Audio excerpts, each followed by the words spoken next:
Unnecessary ആയിട്ട് ഒരു doctor ഒരു പേഷ്യൻറ്റിന് സിസേറിയൻ ചെയ്യും എന്നെനിക്ക് തോന്നുന്നില്ല. സിസേറിയൻ ആക്ച്വലി രണ്ടുപേരുടെ ജീവൻ രക്ഷിക്കാനുള്ള ഒരു മേജർ സർജറി തന്നെയാണ്. ഇപ്പോൾ ലേറ്റ് 30s അല്ലെങ്കിൽ 35 ഇയേഴ്സ് കഴിഞ്ഞുള്ള പ്രഗ്നൻസിയൊക്കെ വരുമ്പോൾ മെഡിക്കൽ കോംപ്ലിക്കേഷൻസ് കൂടുതലാണ്. ഇങ്ങനെയുള്ള പ്രഗ്നൻസീസിൽ സിസേറിയൻ റേറ്റ് കൂടാനുള്ള സാധ്യതയുണ്ട്. ഹായ്, ഞാൻ ഡോക്ടർ സിൻസി തോമസ്. ഇന്ന് നമ്മളുടെ കൂടെയുള്ളത് doctor Safina Anas, specialist gynaecologist and laparoscopic surgeon. നിങ്ങൾക്ക് എല്ലാവർക്കും ഒരു ഗൈനക്കോളജിസ്റ്റിനോട് ചോദിക്കാൻ ആഗ്രഹമുള്ള കുറച്ച് ചോദ്യങ്ങളുമായിട്ടാണ് ഞങ്ങൾ ഇന്ന് വന്നിരിക്കുന്നത്. അപ്പോൾ നമുക്ക് ഡോക്ടറോട് ചോദിക്കാം. Hi doctor, welcome. ഡോക്ടർ, കഴിഞ്ഞ കുറച്ച് നാളുകളായിട്ട് സിസേറിയൻ്റെ റേറ്റ്സ് വളരെ കൂടുതലാണ് 11 കമ്പയർഡ് ടു നോർമൽ ഡെലിവറി. പല ഡോക്ടേഴ്സും ഹോസ്പിറ്റൽസും ഒരു നോർമൽ ഡെലിവറിക്ക് പ്രിപ്പയർ ചെയ്തുകൊണ്ടിരുന്ന ഒരു ഗർഭിണീനെ ലാസ്റ്റ് മിനിറ്റ് ഒരു സിസേറിയനിലേക്ക് പുഷ് ചെയ്യുന്നു എന്നുള്ളൊരു ആരോപണവും വളരെ വ്യാപകമാണ്. ഡോക്ടർക്ക് എന്താണ് ഇതിനെക്കുറിച്ച് പറയാനുള്ളത്? കഴിഞ്ഞ കുറേ വർഷങ്ങളായിട്ട് സിസേറിയൻ റേറ്റ് കൂടുന്നു എന്നുള്ളത് വാസ്തവം തന്നെയാണ്. പക്ഷേ അതിന് മെഡിക്കൽ റിലേറ്റഡ് ആയിട്ടുള്ള പല കാരണങ്ങളും ഉണ്ടാവും. അൺനെസസറി ആയിട്ട് ഒരു ഡോക്ടർ ഒരു പേഷ്യൻറ്റിന് സിസേറിയൻ ചെയ്യും എന്നെനിക്ക് തോന്നുന്നില്ല. ഡോക്ടർ, ഈ സിസേറിയന് കാരണമാവുന്ന മെഡിക്കൽ ഗ്രൗണ്ട്സ് എന്തൊക്കെയാണെന്നൊന്ന് വിശദീകരിക്കാമോ? ഇന്നത്തെ കാലത്ത് പല സ്ത്രീകളും പ്രഗ്നൻസി ഓപ്റ്റ് ചെയ്യുന്നത് കുറച്ച് ലേറ്റ് ആയിട്ടായിരിക്കും. അപ്പം ലേറ്റ് 30s അല്ലെങ്കിൽ 35 ഇയേഴ്സ് കഴിഞ്ഞുള്ള പ്രഗ്നൻസിയൊക്കെ വരുമ്പോൾ മെഡിക്കൽ കോംപ്ലിക്കേഷൻസ് കൂടുതലാണ്. ലൈക്ക് ജസ്റ്റേഷണൽ ഡയബറ്റിസും ജസ്റ്റേഷണൽ ഹൈപ്പർ ടെൻഷനും. ഇങ്ങനെയുള്ള പ്രഗ്നൻസീസിൽ സിസേറിയൻ റേറ്റ് കൂടാനുള്ള സാധ്യതയുണ്ട്.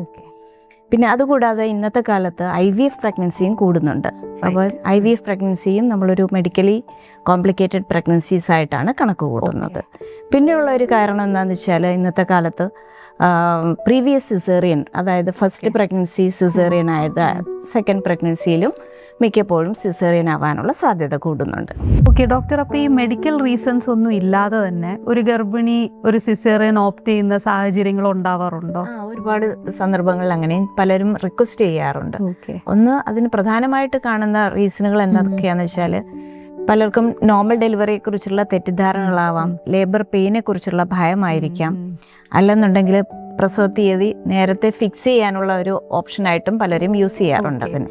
അപ്പോൾ പ്രോപ്പറായിട്ട് ഇൻഡിക്കേഷൻസ് ഒന്നും ഇല്ലാതെ സിസേറിയൻ റിക്വസ്റ്റ് ചെയ്യുന്നവരോട് നമ്മൾ കഴിവതും അവരെ അതിൻ്റെ സീരിയസ്നെസ് പറഞ്ഞ് മനസ്സിലാക്കാൻ ശ്രമിക്കാറുണ്ട്. ഇപ്പോൾ ഡോക്ടർ, ഈ സിസേറിയനെ കുറിച്ചൊരു മിസ്കൺസെപ്ഷൻ ഉള്ള ഒരാളുടെ അടുത്ത് എന്താണ് ഡോക്ടർക്ക് പറയാനുള്ളത്?